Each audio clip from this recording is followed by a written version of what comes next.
بسم اللہ الرحمن الرحیم رب اشرح لی صدری ویسر لی امری واحلل عقدۃ من لسانی یفقہوا قولی۔ پیارے بچوں،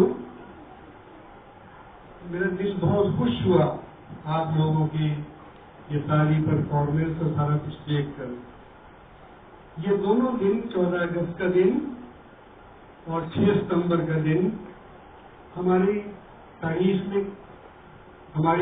کے لیے، ہمارے لیے، ہماری زندگیوں کے لیے، ہمارے مستقبل کے پاکستان کے لیے بہت اہم ہے، اور میں اس کو بڑے فخر سے کہہ سکتا ہوں۔ اس کے اندر نعوذ باللہ کوئی میری طرف سے تکبر نہیں، لیکن فخر ہے۔ میں الحمدللہ ان تینوں موقعوں پر 14 اگست میں بھی حصہ لیا، 6 ستمبر کی جنگ میں حصہ لیا، اور اس کے بعد ایک اور جنگ آئی جو دسمبر کی جنگ جو ایسٹ پاکستان میں 71 میں لڑی گئی، اس میں بھی حصہ لیا۔ میں چاہوں گا کہ آپ کے ساتھ کچھ واقعات شیئر کروں، آپ کے واقعات کو سناؤں، اور تاکہ آپ کو پتہ لگے کہ ہمارا پاکستان ہم نے کیسے حاصل کیا۔ 14 اگست سے پہلے میرے والد صاحب شملہ میں پوسٹڈ تھے۔ چند ہی مہینے پہلے ان کی پوسٹنگ وہاں سے جنگ میں ہو گئی۔ 14 اگست سے کچھ 3-4 ماہ پہلے ان کی پوسٹنگ وہاں سے کچھ اندر تبدیلیاں ہو رہی تھی کہ مسلمانوں کو اس علاقے میں پوسٹ کر دیا جائے، ہندوؤں کو ادھر بھیج دیا جائے۔ تو شملہ سے راستے میں آتے ہوئے ایک واقعہ جو میری آنکھوں نے دیکھا وہ یہ تھا کہ ٹرین میں ہم آ رہے تھے، وہاں کچھ سکھ تھے، مسلمان تھے، وہ آپس میں وہاں پر تاش کھیلنا شروع ہو گئے۔ تو چھوٹی سی بات ہوئی اور ایک سکھ نے کرپان نکالی اور مسلمان کو ایک کو مارا، دوسرے کو مارا، اور ہمارے سامنے ان کو شہید کر دیا۔ میری والدہ، میری بہنیں، ہم چھوٹے چھوٹے بچے تھے اس وقت، میں تقریباً 6.5 سال کا تھا، ہم بہت ٹھہرے ہوئے۔ ہمارے والد صاحب نے ہمیں سیٹ پہ ایک طرف کر کے بٹھا دیا۔ واقعہ گزر گیا اور ہم وہاں سے جنگ آ گئے۔ جنگ جب آئے تو وہاں پر اس دنوں پاکستان کی تحریک بڑے زور و شور پہ تھی، اور وہ واقعہ میرے ذہن کے اندر اس طرح سے بس گیا کہ ہندو سے، سکھ سے نفرت، شدید نفرت دل میں پیدا ہو گئی۔ 14 اگست سے کچھ دن پہلے میرے وہاں جنگ میں ایک مسلم ہائی اسکول کے اندر ایک بہت بڑا جلسہ ہوا، اور اس جلسے کے اندر پاکستان کے بہت سارے اکابرین جو تھے انہوں نے حصہ لیا، بہت تقریریں ہوئی، اور مجھے یہ بھی فخر ہے کہ اس جلسے کا اختتام میری نظر سے ہوا۔ مجھے والد صاحب نے سکھائی ہوئی تھی، ستاروں سے آگے جہاں اور بھی ہے، کبھی عشق کے امتحان اور بھی ہے، اور میں نے وہ نظر اس جلسے کے افتتاح پر پڑھی۔ تو یوں اپنی عمر کے مطابق، اپنی استطاعت کے مطابق میں نے جنگ آزادی کے اندر بھی حصہ لیا۔ ہم چھوٹے چھوٹے ہوتے تھے، جھنڈے اٹھائے پھرتے تھے، اور ہمارے نعرے ہوتے رہتے، بن کے رہے گا پاکستان، لے کے رہیں گے پاکستان، یہ نہرو گنج کے نہر ہے تو بے شک ہم سمندر ہیں، بلا شیروں سے گیدڑ کس طرح میدان ہلیں گے۔ تو یہ ہم نعرے لگایا کرتے۔ آپ کی جگہ مجھے تھوڑی دقت ہو رہی کیونکہ مجھے واقعات یاد آ رہے ہیں، اور میں آپ لوگوں کے اندر بہت سارے ایسے لوگ دیکھ رہا ہوں جو آئندہ یہ سب کچھ سنایا کریں گے اپنے بچوں کو۔ بھارت وہ دن گزر گئے 14 اگست کے، 65 وار آ گئی۔ 65 وار سے پہلے جب میں پی ایم میں گیا تو میں ماسٹرز کر رہا تھا، تو وہاں سے مجھے موقع ملا آگے جانے کا، چلا گیا۔ 18 اپریل 1965 کو ہم نے کمیشن حاصل کیا۔ اس وقت رن آف کچھ کا واقعہ ہو رہا تھا۔ 18 اپریل 1965 کو ہندوؤں نے پاکستان کا ساحل کے ساتھ کا علاقہ رن آف کچھ سے حملہ کیا، اس کو قبضہ کر لیا، تو پاکستان آرمی نے ان کو نکال باہر کیا۔